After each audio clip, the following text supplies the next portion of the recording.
What up? I want to make this video quick and simple for real. I already got intros. I just speak into it in existence and I do it. Well, what's up with y'all? It's been a minute. Long story short, I've been trying to farm new videos, like actually good clips, but I just can't. Why do I bring that up? Because you know how about TikTok getting banned and then getting unbanned. So the day it got banned, I uninstalled it. But come to find out, if you have it, you have it. But if you uninstall it, you're not gonna have it inside the store no more. So I uninstalled it, and then, boom, yeah, I have it no more. So I'm gonna try to squeeze in good clips on YouTube, but you know me, it's just straight poop clips, like trash clips on purpose. And so as Instagram, I don't got IG as well. So I'm gonna try to like put in my good clips into YouTube now in a way. Maybe not in shorts, but in an actual video. Maybe like a 10-minute video tops, 10 or less. But yeah, that was an update about that. But op picks. How do you pick a good op? And people may say use this attachment, use this player, use this operator. But what I'm asking you is, how do you play the good op? Like, how do you play the right operator? It's not only looking at your teammates on who they have, but it's like, what is the scenario? Like, what is the push? And that is what Siege, that's what no one talks about in Siege. It's like, you don't have to get in detail in Siege. I think you do. But I feel like even for the good players, like the great players, they don't have to go into detail, but they have to make it firm. Because once a good team plays a good team, it's not just only the fact that they're going to know how they're playing, but they're going to also have a disadvantage because you're not used to that play style. And then everyone's being good at it, you know? So it's like if everyone could do their job correctly and do it right, and then, get it executed, the enemy team wouldn't have a way of defending or attacking in a sense. And how does this me saying that help me picking my right operator? Scenario. You're not gonna pick Sledge if you're playing for utility.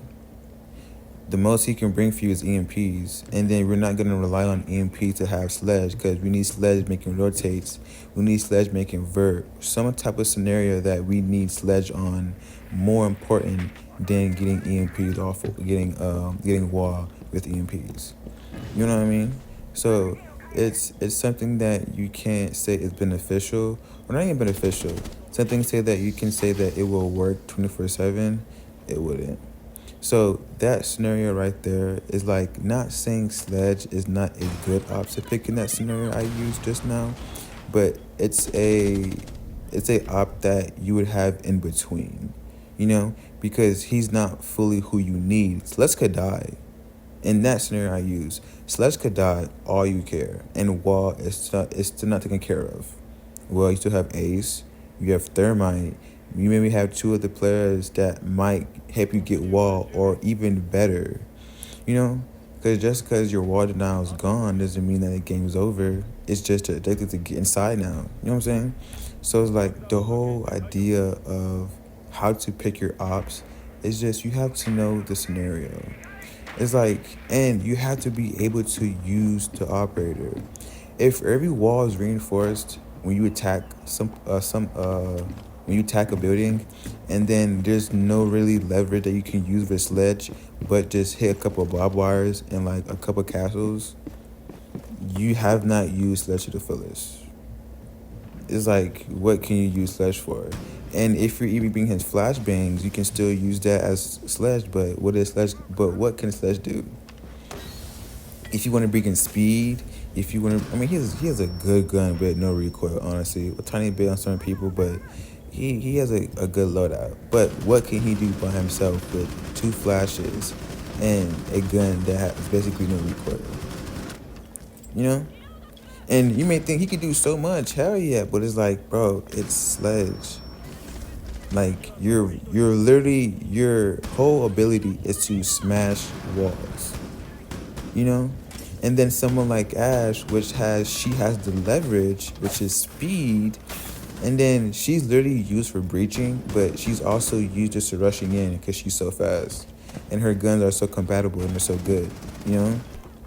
But versus Sledge is like he's a one speed having two flashes and a good gun. But once he needs defense mode, or well, not even defense mode, when he needs something to like for himself to rely on, he can. Same with Ash, but she has her speed, well, kind of. But then again, with Sledge, what can he do after those two stuns are gone? You know. But it's not really like a debate because I did want to post a video, but I did. I really did. I really did miss the YouTube. Like, F it. I want to post a video on like this idea I got in my head. But anyway, that was kind of topic and random. You know me now. But yeah, it's really difficult to play with the team that always picks the same class of operators. And biggest pet peeve too is like you notice TMI, you've noticed like he just crouch walking on the white staircase. Like every time I play rank, especially when I play with PC players, they're always crouch walking. Like as soon as the round starts, they're always crouch walking and just not getting up. And I dislike it. Like I dislike it very much. But back on topic, sorry. But yeah, it's very difficult on having your teammates attack or defense having the same class as you, or like having the same class as a group. It's like it doesn't matter if you pick someone first or if you want to use that person first.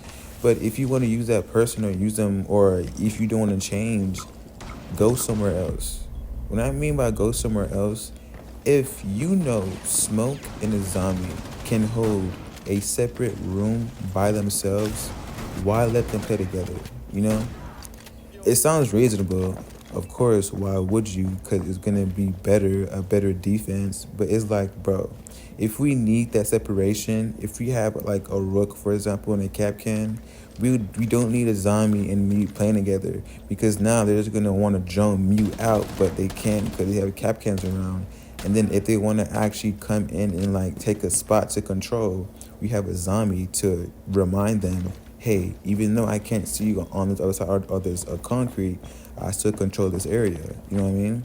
In a sense. So it's like, it is kind of annoying like seeing it and people not playing in the correct way, because I did have a couple of matches where I have two players that can honestly hold their own weight, as in their ability are literally like held weight on for themselves, and then like we use too much on one side. It's like we're putting too much cap cans on this side. We're putting too much mute jammer, too much zombies, you know? It's like just let a zombie play her own way and let mute play her, you know what I'm saying? So it's like all in the end is like, it's not the fact that if you're good or bad as a player, but it's the fact that you really have to get into the detail of the operator you're picking, because it does matter. It may not matter 100%, but not even at 1%. At most, a 20% chance is gonna matter. Why 20%? Because some of these ops, you don't even have to do anything. You may say, I need a stem me, I need health. It's not like Doc, you have to shoot them with your stem gun. But with Finka, it's like, it's a whole connection. It's a whole damn near Wi-Fi booster that heals you of a click of a button. So I won't even say 1% chance that honestly you're not even being useful. It's just that 1% chance, the 1% chance to 19% chance you're being useless, because like you're not gonna do anything but just give me a boost, and I won't even need you for the next 30 seconds. You know what I mean? Unless that we need you physically in the battle, you know? So it's like not even having the good operator will put you in a position where that you have to be in the fight. For example, Finka, she's a good operator, but I mean, if you're a good Finka, you will be in the fight, trust me. But if you're a person where that you're still trying to learn the game, you won't be in the fight. But then again, people like those still get lost in the sauce on where, what should I do? What op should I pick? What should I use? And those are the questions where they rely on their answers from everyone. It's like, you shouldn't be asking me, what should you do? Ask yourself that. What should you be doing? You know, it's like, well, I don't know, where you're not paying attention. I'm gonna give you a quick scenario. You got 5 people on a team. That's a squad. You have one 75 HP, one's not. You have 2 people fighting someone trying to get a room cover, trying to get inside the building, or even get a room, and then you have you, the last one. You as a Finka, what can you do? Finka boots the one that's knock, the one that's 75 HP, and then the 2 that's fighting someone to get a room, they can honestly use that boost to honestly frag. If one dies, well, you had a bit of life left before you died, but I was with you, so I can frag. Or versus they getting that kill and they get rewarded with a boost that didn't even take enough damage that they can say that they need another one. You know what I mean? So it's like that whole scenario right there just proves or just shows that not even like you being not around people so that you're useful, but you just not being around people makes you useless in a sense. If that made more sense, or if it did make sense, you know. So it's like, pick the right op. And like, I understand people want to use certain people for certain things, but if you're not good with it, or not even good with it, if you don't know how to do it, don't do it. I've seen plenty of times bot players not even get Ash. They want to get people like Buck or Sledge and just take up a certain spot where they know that these players are powerful, and they mess up the whole plan. It's like, if you know Buck could play on Chalet, go through Car Garage, and you know what I'm saying, play vert from under just to catch on the sole balcony if who's ever watching Staircase, and then you fuck it up by going on the second floor instead of going like literally in garage, you know, just because you think you know something, or just you won't listen, or just think that you didn't think no one was down there, you know. And then even if people be both in a car garage and above trophy, so it's like, it's not really something that you can say that it's like, you know, possible or impossible, but it's the fact that it's like a chance that they're going to be on second floor, not the first floor. But if they are paired on the first floor, they're probably just not coming in, or just scouting and not even seeing the corner where they always fucking be at. Sorry for my language, but yeah. That came out kind of like vulgar. But yeah, it does get pretty annoying. But my main topic is not who to tell you to play. I'm not trying to tell you how to play it, but just be mindful who you pick, because I'm not gonna need a thermite on this push right here. Honestly, when have you seen come a thermite come on this map and play and push downstairs attic? You just can't. I mean, the most you could get is hatches. That's it. Hatch, and only if they don't play freezer. That is it. If you're bringing thermite for flashes, so be it. Mine will just bring Osa, because she has the same gun, but a shield, and nades, and smokes. So it's like, you know, it's like you can do better than that. Just think about something that you probably won't achieve. And that's the biggest thing with new players and players that's coming up, being like out of that new player bracket, is that they want that this must happen. Like, everything you think must not always happen. Like, you don't have to get the wall. You don't have to do this. You don't have to do that. Because they know you have to do that. They know that they, like, when I say they, it's the enemy combatants. They know that you're going to want to do that, what you quote unquote you have to do. But then again, you get spawn peeked, or you get killed from a weird angle, or whatever. You get killed because they know what you need to do. And I feel like people fail to realize that, especially the new players, this game is mindful and is very sensitive with the brain. So doing anything is not useful. It's like people be like, at least I'm trying. At least, well, not trying, but at least I'm trying to do something. Or at least I'm trying to, you know what I'm saying, do this or that. It's like, yeah, you can try all you want. But if you're not communicating and like telling the team what's going on, you trying is gonna make everyone know that you're trying, because you're picking everyone involved in something that you're gonna need help with. Maybe you don't, you know? But all in the end, what I'm trying to say is that don't be selfish. And I am gonna bring that along with picking the ops, or really not picking ops, but really like what ops you should be careful of using, in a sense, because sometimes I'm gonna keep saying it, it's useless.